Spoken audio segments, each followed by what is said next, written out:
สบายดีน้องซาวพีซีพีเนาะถือว่ามื้อนี้เนาะส่องมาแจ็คเฮาได้มาเฮ็ดวิดีโอลงเนาะส่อง YouTube ชื่อว่ามาแจ็คเนาะก็โดนแล้วเนาะที่ว่าเฮาบ่ได้เฮ็ดวิดีโอลงส่อง YouTube เฮาเนาะถือว่ามื้อนี้เนาะหลังจากแล้วปีใหม่แล้วเฮามีเวลาเฮามาเฮ็ดวิดีโอลงส่องเฮาเนาะถือว่ามื้อนี้เฮามีปืนอัดลมมานำเสนอเนาะตัวนี้เป็นเนาะ M3 เด้อตัวมีละต่อตัวนี้เนาะถือว่าตัวนี้เนาะ ราคามันเนาะถือว่าเขาจะเว้าหลังเนาะเราสิมาเว้าเกี่ยวกับรายละเอียดปืนบอกนี่เนาะถือว่าตัวนี้เป็นตัวมีละต่อเนาะตัวนี้เขาใส่ถังตัวนี้เป็นถังคาร์บอนเนาะดำด้านเนาะ0.5เนาะตัวนี้เป็นถังคาร์บอน0.5ส่วนเหล็กเป็นเหล็กแวดแหวนเนาะเรานี่เป็นเรา50 เซนเนาะถือว่าเก็บเสียงยามเทคกล้องจะเป็นกล้อง BA นะถือว่าปืนบอกนี่เนาะเขารับประกันเนาะระยะหวังผลแม่น70 เมตรฝาอุอิชิถือว่าปืนบอกนี่เนาะความแม่นยำจะสูงเนาะถือว่าเครื่องเขามีรับประกันต่างกันขาย3 เดือนส่วนราคาปืนบอกนี่เนาะถือว่าแม่นราคา14,600,000ในราคา14,600,000นั่นเนาะลูกค้าจะได้อย่างแน่เนาะถือว่าราคานี่จะเป็นราคาครบสุดพร้อมยิงในนั่นเนาะถือว่าเขาจะแถมลูกปืนเนาะ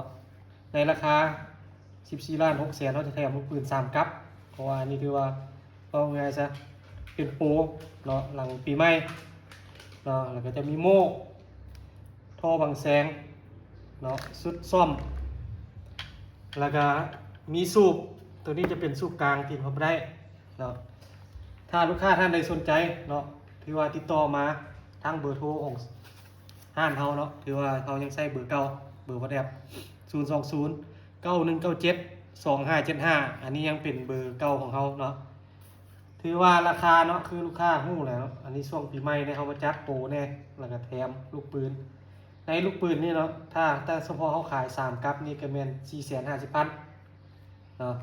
ถือว่าราคานี่จะเป็นได้ครบสุดเนาะแล้วก็เครื่องมีรับประกันหลังการขาย3 เดือนถ้าลูกค้าท่านใดสนใจเมียนติดต่อมาทางห้านเขาเนาะคือว่าเขาจะเว้าเกี่ยวกับการฝากเนาะหรือว่าถ้าลูกค้าท่านใดสั่งเครื่องในห้านเขาเนาะถือว่าลูกค้าบ่มีเขาจะบ่ให้มัดจำเนาะมีแต่ว่าลูกค้าเอาเสียเอาแบบใดเขาจะประกอบให้หลังจากเขาประกอบแล้วเขาจะวิดีโอคอลให้ลูกค้าเบิ่งเครื่องถ้าลูกค้าโอเคแล้วเขาจะไปฝากแล้วเขาจะเว้าเกี่ยวกับการฝากเนาะเฉพาะลูกค้าตั้งแข็งหลายคนเนาะได้โทรมาถามทางห้านเขาว่ามีปลายทางบ่เนาะเขาขอเว้าอยู่ในวิดีโอนี้เนาะถือว่าทางห้านเฮาแม่นบ่มีเก็บปลายทางเนาะถ้าลูกค้าตั้งแข็งถ้าลูกค้านครหลวงแม่นสามารถนัดรับเครื่องกวดเครื่องแล้วจึงจ่ายเงินได้เนาะถ้าตั้งแข็งเขาฝากแจ้งเบอร์โทรเจ้าของรถป้ายรถแล้วลูกค้าต้องได้โอนเนาะมีลูกค้าหลายคนเนาะทางตั้งแข็งส่วนหลายทักมาถามว่าลูกค้ามีเก็บปลายทางบ่เนาะเฮาขอเว้าอยู่ในคลิปนี้เลยคือว่าทางห้านเขาบ่มีเก็บปลายทางเนาะเครื่องเขาถ้าต่างแข็งแม่นบ่มีเก็บปลายทางถ้าลูกค้าสะดวกแม่นมารับเครื่องอยู่นครหลวงแม่นเฮาหาสามารถให้กดเครื่องกดจ่ายเงินได้เนาะนอกจากจะมีละต่อทางห้านเขาก็ยังมีเนาะถือว่ามี MC K2 ราคาอยู่ห้านเขาถึกสุดแม่นราคา6,800,000 กีบเนาะ6,800,000 กีบนั่นจะเป็น MC เนาะราคาก็ครบสุดมีกล้องมีสูบเนาะแล้วก็ลูกปืนแถมให้กับ1ชุดซ่อมมีครบเครื่องรับประกันหลังการขาย3 เดือนเนาะถือว่าเขาก็ฝากทางลูกค้าเนาะนอกจากเขาขายบ่สินค้าเขาขายย่อยมีอย่างแน่เนาะกล้องทางห้านเฮาก็มีเนาะคือกล้อง BD รุ่นนี้เนาะทางห้านเฮาแม่นขาย1,900,000 กีบเนาะแต่ว่ากล้องนี้เขาสามารถฝากทางขนส่งได้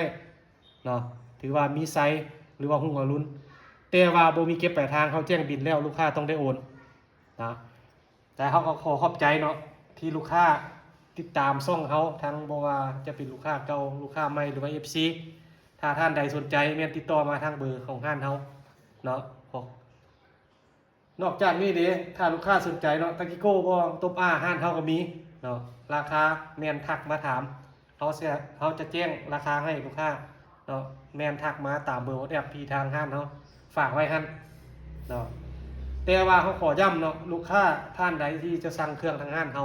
แม่นให้เบิ่งวิดีโอให้จบก่อนแล้วจึงถามเนาะส่วนหลายลูกค้าเบิ่งวิดีโอบ่เมื่อแล้วจะทักมาถามเขา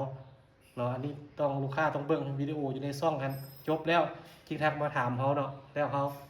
วลูกค้าเข้าใจแล้วลูกค้าจริงแซดมาถามว่าต้องการสินค้าแบบใดแล้วเขาจะประกอบให้ตามลูกค้าสั่งเนาะท้ายนี้ขออวยพรลูกค้าเนาะปีใหม่จงมีสุขภาพแข็งแรงเนาะค่ะได้ขายไม้ร่ำรวยทุกคนขอขอบใจ